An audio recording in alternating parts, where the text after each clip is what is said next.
The night began with a scream carried on the wind. From the ashes of a once thriving port city, a monstrous orc warlord strode through the chaos, dragging a chained knight whose armor clattered against the cobblestones. Flames devoured ships in the harbor, their masts falling like torches into the sea. The sky glowed crimson, and the air smelled of iron and ash. It was the herald of a new age. The Dominion had come.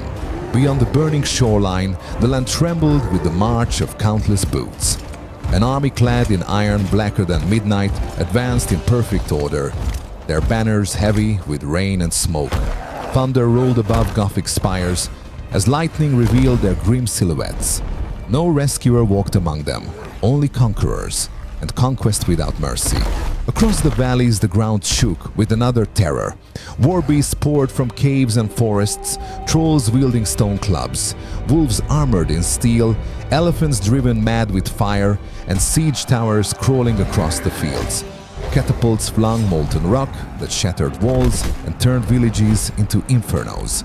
Cities that had stood for generations fell in a single night, swallowed whole by the tide. But resistance was not yet broken. Within a mountain stronghold, warriors assembled in halls carved of granite and gold. Their king, scarred from 100 battles, raised a sword etched with runes of old. His words were not for victory, but for honor. At his side stood the Queen of Fire, her spear glimmering in torchlight, her eyes unyielding. Together they gathered knights, hunters and farmers, men who knew death was near, but still chose to stand. This was not the march of heroes. It was the defiance of the doomed. The clash came with the roar of the storm. Trolls smashed into shields, scattering men like leaves. Arrows streaked across the sky, only to vanish against hides as tough as stone. Siege engines thundered, collapsing gates into splinters and flame. On the field's edge, a giant clad in armor of bone swung a blade the size of a tree, felling ranks of soldiers with each strike. The air itself became a battlefield of scream, steel and smoke. Still, the defenders refused to yield. Archers fired until their fingers bled. Captains lifted the fallen, calling them back into line. Beneath banners of silver and crimson, the remnants of men and women advanced, swords flashing defiantly, even as shadows closed in. Their courage shook the earth, even as despair gnawed at their ranks. Yet every heartbeat brought ruin closer. A firestorm engulfed the great hall, raining stone and blood. In the forests, refugees fled under the cover of night, their faces pale with terror as flames consumed the horizon. On the ramparts, armored beasts trampled men beneath their claws. For every fighter who stood tall, a dozen were lost.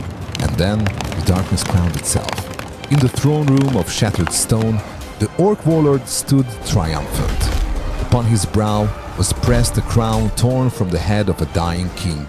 His eyes blazed with victory. His wolf howled at the burning heavens. He strode through the corpses of the faithful, a symbol of dominion reborn in shadow. Beside him, a queen draped in midnight laughed, her throne piled high with relics of fallen realms. Darkness had not merely conquered, it rejoiced. But even in ruin, the flame endured. From the wilderness rose a rider cloaked in starlight, an old seer on a pale horse, his staff blazing with fire. He rode to an ancient sanctuary hidden among the cliffs, where elves of ageless grace awaited, their eyes weary yet unbroken. They had watched empires rise and fall, but they had not yet yielded the world to shadow. And from the ashes, a final hero came forth, a man scarred, weary, his torch lighting the path where hope had all but vanished. He did not retreat, he carried fire into the storm, a single flame against the night. Through wreckage, through despair, he pressed on, his purpose brighter than fear. Because in the age of dominion, kingdoms may fall, but hope does not vanish.